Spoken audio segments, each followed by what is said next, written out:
പ്രധാനമന്ത്രി നരേന്ദ്രമോദിയെ വരവേൽക്കാൻ ഒരുങ്ങി പാലക്കാട്. നഗരത്തിൽ നാളെ നടക്കുന്ന പ്രധാനമന്ത്രിയുടെ റോഡ് ഷോയുടെ ഭാഗമായി പോലീസ് ട്രയൽ റൺ നടത്തി. നാളെ രാവിലെ 10 മണിയോടെയാണ് പ്രധാനമന്ത്രി പാലക്കാട് എത്തുന്നത്. രാജ്യത്തിന്റെ പ്രധാന സേവകനെ വരവേൽക്കാൻ പാലക്കാട് നഗരം ഒരുങ്ങിക്കഴിഞ്ഞു.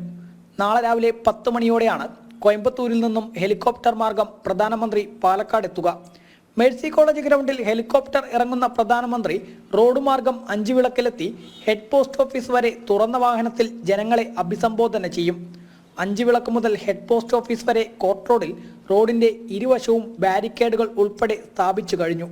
മാത്രമല്ല, പോലീസ് ട്രയൽ റണ്ണും നടത്തി.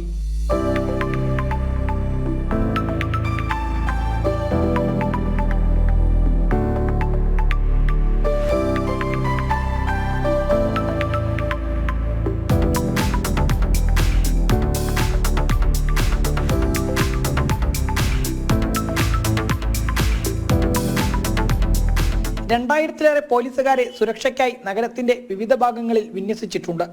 DIG അജിത ബീഗത്തിന്റെ നേതൃത്വത്തിൽ പലതവണ സുരക്ഷാ പരിശോധനകളും നടത്തി. തെരഞ്ഞെടുപ്പ് തീയതി പ്രഖ്യാപിച്ചതിന് ശേഷം ആദ്യമായാണ് പ്രധാനമന്ത്രി നരേന്ദ്രമോദി കേരളത്തിൽ എത്തുന്നത്. 50,000-ലേറെ ആളുകൾ പരിപാടിയിൽ പങ്കെടുക്കുമെന്നാണ് BJPയുടെ കണക്കുകൂട്ടൽ. മാത്രമല്ല, പ്രധാനമന്ത്രിയുടെ വരവോടെ കേരളത്തിലെ NDAയുടെ തെരഞ്ഞെടുപ്പ് പ്രചാരണം കൂടുതൽ ചൂടുപിടിക്കും.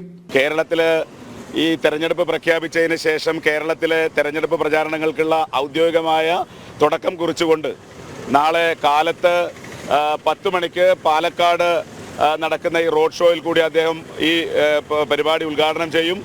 അതുപോലെ തന്നെ പാലക്കാടുള്ള മുഴുവൻ ജനങ്ങളും വളരെ ആവേശത്തോടു കൂടി 10 വർഷമായിട്ട് കേന്ദ്ര ഗവൺമെന്റ് നടത്തിയിട്ടുള്ള നരേന്ദ്രമോദി നടത്തിയിട്ടുള്ള വികസന പദ്ധതികളുടെ ഗുണഭോക്താക്കൾ ഉൾപ്പെടെ വളരെ ആവേശത്തോടു കൂടിയാണ് അദ്ദേഹത്തെ കാത്തിരിക്കുന്നത്.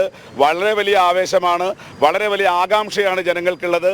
പാലക്കാട് ഈ ഒരു വലിയ ഉത്സവ അന്തരീക്ഷത്തിലാണെന്ന് പറയാതിരിക്കാൻ സാധിക്കില്ല. പാലക്കാട്ടെ NDA സ്ഥാനാർത്ഥി C. കൃഷ്ണകുമാറിന് ഉൾപ്പെടെ വോട്ടഭ്യർത്ഥിച്ചാണ് നഗരത്തിൽ പ്രധാനമന്ത്രി റോഡ് ഷോ നയിക്കുന്നത്. BJPയുടെ A ക്ലാസ് മണ്ഡലമാണ് പാലക്കാട്. കഴിഞ്ഞ തവണ 2,18,556 വോട്ടുകളാണ് BJP സ്ഥാനാർത്ഥിയായ C. കൃഷ്ണകുമാർ പാലക്കാട് നേടിയത്. ഇത്തവണ 3ാം മോദി സർക്കാരിൽ പാലക്കാട് നിന്നുൾപ്പെടെ പ്രതിനിധികൾ എന്നതാണ് BJPയുടെ ലക്ഷ്യം. ജനം, പാലക്കാട്.